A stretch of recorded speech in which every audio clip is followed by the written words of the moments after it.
Assalamualaikum, selamat malam. Akhir-akhir ini saya senang membaca komentar para netizen di channel YouTube. Ini ada ini dari user B. Komentarnya banyak kelompok Robitoh masuk NU. Ternyata untuk memecah belah NU. Sekarang sudah kelihatan ketika kiai-kiai NU, Mbah Hasyim dan warga NU dihina, banyak yang diam. Untuk mengumandangkan oknum Habib palsu, justru ada yang membela. Kumandangkan terus tes DNA biar tambah jelas kepalsuan mereka. Mereka kelewat batas menghina pribumi kok dibela. Ini dari user siapa nih bahasanya? Kenapa dibela gitu loh? Apakah NU itu bempernya Habib? Apakah NU itu bempernya keturunan Nabi yang suka memaki? Kan enggak harusnya. Bayangin saja, ada orang memaki, padahal di Islam juga memaki itu kan juga haram hukumnya. Hanya agar kelihatan apa? Wah, hebat. Kata-kata Habib, kata-kata Habib yang suka memaki seperti itu diulang dan diulang. Seakan-akan dia tuh super power, seakan-akan dia tuh berani. Justru pembelaan orang-orang yang membela atas nama Habib itu jadi blunder gitu loh.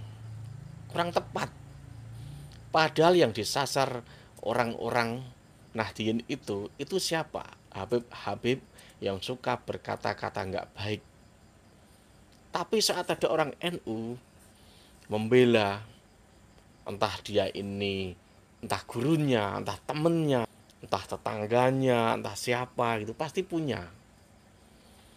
Kok seenak jidatnya mereka itu memakai label NU juga, atau mereka di tokoh NU rela jadi bempernya mereka, pahlawan kesiangan atau apa? Justru jadi cemoohan orang banyak.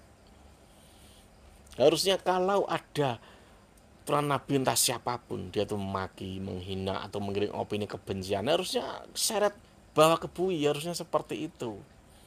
Kelemahan kita itu dihukum di situ. Seandainya aparat itu tegas sejak awal, itu nggak ada terjadi seperti itu. Seenak jidat menghina Kiai Hasyim, bahkan dia jadang apa keterlaluan kata-katanya, menyamakan Hadratus Syekh Hasyim Asy'ari dengan Said Usman. Jauh lah gitu loh, jauh sekali. Lah berarti selama ini di pikiran mereka itu sejarahnya tuh waduh, dan pemahaman mereka di lingkungan mereka itu berarti kan seperti itu. Cara pola menganggapnya, melihatnya, menafsirkannya bisa saja seperti itu. Dan apa yang mereka lakukan itu ya nggak jauh lah sesungguhnya dari sentimen politik kok.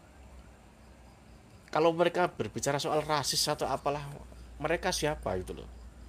Pribumi itu mayoritas, mereka sedikit gitu loh. Mungkin mereka lahiran Indonesia, tapi mereka ini orang udah tahu gitu loh.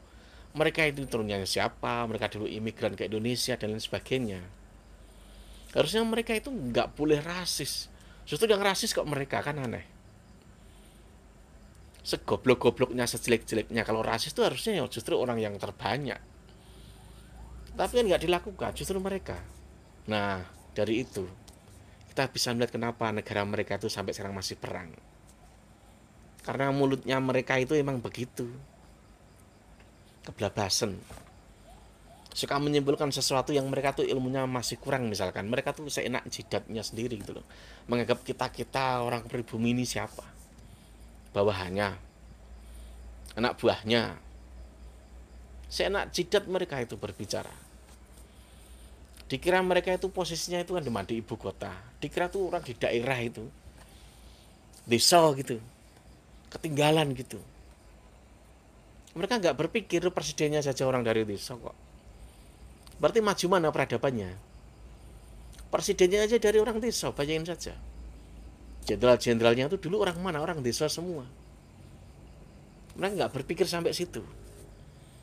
Ya berarti bibit-bibit utama di NKRI ini ya dari orang desa, dari orang kampung. Nah, yang bicara menghina, asal menghina itu justru orang di mana posisinya? Nggak sadar mereka itu. Harusnya kalau lebih modern, lebih maju, dekat kemajuan zaman, ibu kota harusnya jauh dari rasis. Harusnya. Ya lucu saja ya. Itu loh membuktikan gitu loh. Peradaban agama Islam di negara ini itu yang maju peradaban utamanya justru di daerah. Kalau orang daerah itu melihat bingkai besar gitu loh. Dalam artian apa? Orang daerah misalkan dia itu pergi ke kota merantau, dia akan dapat ilmu. Tapi kalau orang kota kan jarang ke desa. Kalaupun ke desa paling-paling kemana? Ke puncak. Beda dengan mereka hidup ke desa itu beda. Tapi kalau orang desa terbiasa ke kota, makanya peradabannya kadang cara berpikirnya kadang lebih maju dan tidak mudah gasut, apalagi dengan isu-isu pakai agama untuk demo tuh di daerah nggak laku. Peradaban Islam dari dulu ya, pondok pesantren itu adanya tuh di daerah. Di daerah terbanyak juga di daerah. Tidak yang di metropolitan itu tidak. Lawang gurunya yang di metropolitan saja dulu bergurunya ke daerah kok. Jadi misalkan ada orang NU rela jadi bempernya oknum-oknum Habib yang suka memaki, ya salah. Salah lahan, salah ruang, salah tempat. Akhirnya apa? Blunder jadi apa? Jadi senjata makan tuan. Sampai sini wassalam.